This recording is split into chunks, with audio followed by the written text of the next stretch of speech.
Елордада атышулы Астана ЛРТ құрылысына қатысты сот отырысы басталды. Айыпталушы орындығында 7 адам отыр. Тағы екеуіне іздеу жарияланған. Тергеу материалдары бойынша бар былықтың басында тұрғанда сол екеу, яғни қала әкімінің бұрынғы орынбасары Қанат Сұлтанбеков пен Астана ЛРТ-ның бұрынғы басшысы Талғат Ардан. Тергеу материалдары бойынша олар бюджетке жалпы көлемі 6 миллиард теңгеге жуық шығын келтірген. Ал оны әртүрлі жолмен жымқырыпты. Елордалық тілшіміз Ербол Тұрымбет тарқатып айтады.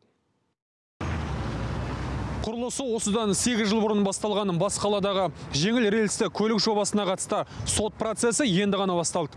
Бұған дейін тергеу мәліметтерінде 11 адамның қатыстылығы айтылған еді. Бірақ бүгін басталған сот отырысында 9 адамның аты жөні айтылды.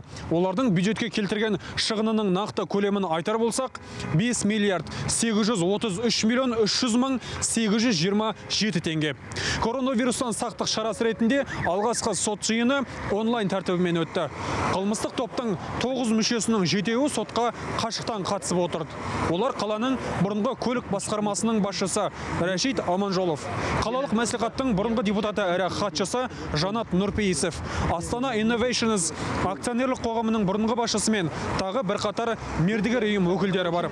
Ал бар былықтың басында тұрған қала әкімінің бұрынғы орынбасары Қанат Сұлтанбеков пен сол уақыттары Астана ЛРТ-ны басқарған Талғат Ардан шетелге қашып кеткен. Прокурордың айтуынша 2012 жылы үкімет шешімімен ауқымды құрылыстың алғашқы кезеңі басталады.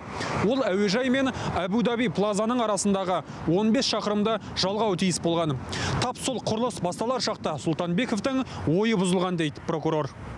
Задавшись целью личного Сұлтанбеков қарабасын байыту мақсатымен қылмыс жоспарын құрады. Ойға алған жұмысқа әрекеттің ауқымы үлкен екенін ескере отырып, онысын сәтті жүзеге асыру үшін қылмыстық топ құрады. Оған Астана ЛРТ басшысы Талғат Ардан мен қалалық көлік басқармасының басшысы Рашид Аманжолов та тартады. Олар оның тапсырмасын бұлжытпай орындап отыруға келісімін береді.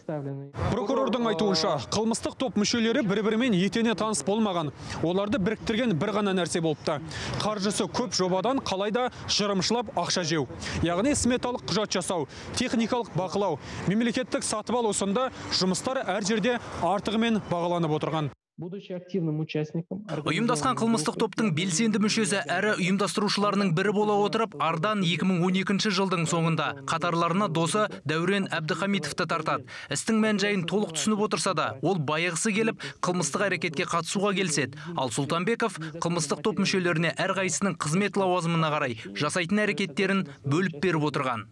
Топ мүшелері жасақталып болған соң Талғат Ардан мемлекеттік сатып алудан ақша жасауға кіріседі. Яғни жалған бәсекелестік орта жасап, тендерде ылғи өздеріне қарасты мердігерге ұтқызып отырған. Сосын сол мердігермен мемлекеттік сатып алу бағасын әлдеқайда арттырып, түрлі келісімшарттар жасасқан. Прокурордың баяндамасындағы сан түрлі қылмыстық әрекеттің бұл бір ғана парасы екен. Бүгінгі сот барысында бәрінен де прокурорға ауыр тиді. Қылмыстық істің жылдар бойы қордаланған схемасын толық ашып айтып беру үшін таңнан бастап арасына үзіл салып отырып, кешке 5-ке дейін оқып шығуға тура келді. Жалпы ауқымды сот процесінің бұл басы ғана, айта кетейік, шығыны орасан жобаны әу баста үкімет елдің имиджі үшін деп бекіткен еді. Сақалды құрылысқа айналған жобаның иесі бұл аралықта атауын өзгертіп те үлгерді. Астана ЛРТ қазір CTS деп аталады. Ербол Тұрымбет, Роман Расулов, КТК.